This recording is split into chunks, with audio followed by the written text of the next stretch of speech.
मुख्यमंत्री दिल्ली बासभवन प्रसंग उठाइला बीजेडी सांबादिक सम्मेलन में प्रश्न कले बीजेडी मुखपात्र लेनिन महांती। स्वाधीनता परठारु ओडिशार कोनोसी मुख्यमंत्री एभली बासभवन नहीं नाहंती, किंतु वर्तमान मुख्यमंत्री काहींकी एभली व्यवस्था करा जाइछि बोली प्रश्न करिसेंती लेनिन। ओडिशा तहबिलरु एही अर्थ जाउथिबारु राज्यर क्षति हेउथिबा जुक्ति बाढ़िछि बीजेडी।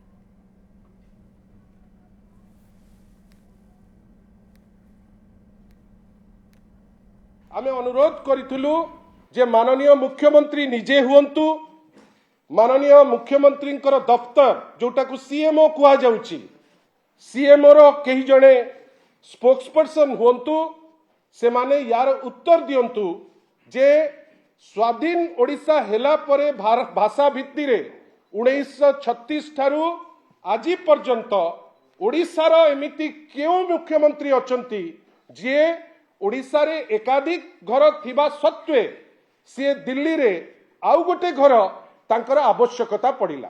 एइटा तहबिल रु ओडिशा सरकार कर तहबिल रु आम समस्त टैक्स पेयर को पैसा रु ए पैसा दिया जिवो।